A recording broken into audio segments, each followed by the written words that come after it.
Hi viewers, ఈరోజు నేను మీకు మరమరాలు కాజు స్వీట్ 5 నిమిషాల్లో పిల్లలు అడిగినప్పుడు ఎవరైనా ఇంటికి గెస్ట్లు వచ్చినప్పుడు త్వరగా చేసి పెట్టేలాగా స్వీట్ ఒకటి చేసి చూపిస్తాను రండి. ముందుగా బాండి పెట్టుకొని ఈ కప్పుతో 2 కప్పులు మరమరాలు వేసుకోవాలి.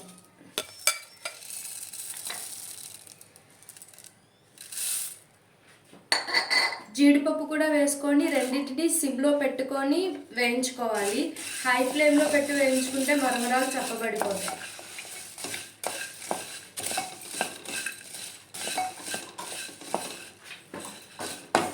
మనకి ఈ రకంగా ఫ్రై అయితే సరిపోతాయి మరమరాలు. మనం ఇంకా ఆపేసుకోవచ్చు. మనం ఇందాక 2 కప్పులు మరమరాలు వేసుకున్నాం కదా. 2 కప్పులు మరమరాలకి ఒక అరకప్పు పంచదార, 3 యాలకులు వేసుకొని మెత్తగా పౌడర్ చేసుకోవాలి.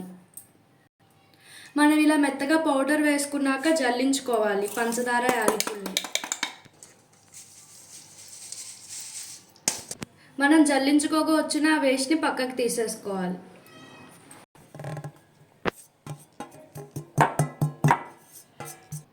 ఇలా మనం జల్లించుకున్న తర్వాత ఈ పంచదార, యాలకుల పౌడర్లో 1/2 లీటర్ కన్నా తక్కువ కాచి చల్లార్చిన పాలను వేసుకోవాలి.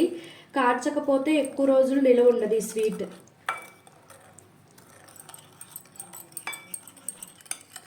ఇలా మనం ఆ పౌడర్ అంతా పాలతో కలిసిపోయేలాగా కలుపుకోవాలి.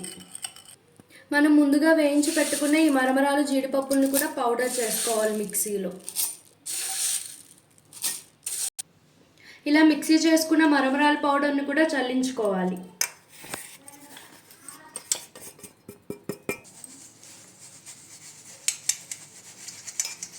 ఇలా మనం జల్లించుకున్నాక ఈ మరమరాల్లో వచ్చిన వేస్ట్ని కూడా పక్కకి తీసేసుకోవాలి. మనం ముందుగా పంచదార, యాలకులు మిక్సీ చేసిన దాంట్లో పాలు వేసి కలుపుకున్న దాంట్లో ఈ మరమరాల పౌడర్ని వేసుకొని కలుపుకోవాలి.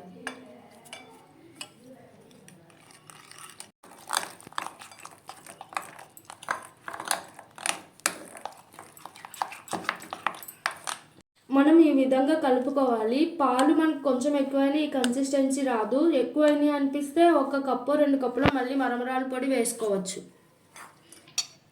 కొంచెం మనం చేతికి నెయ్యి రాసుకొని కలుపుకోవాలి.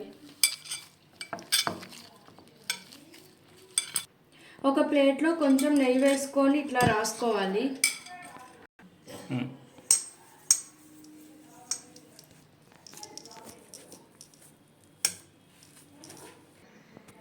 ఇట్లా మనము దీన్ని ఏ ట్రేలో అయినా, ప్లేట్లో అయినా చక్కగా పరుచుకొని, ఒత్తుకొని, కట్ చేసుకొని స్ట్రైట్గా మనకి ఇష్టమైన షేప్లో కట్ చేసుకోవచ్చు.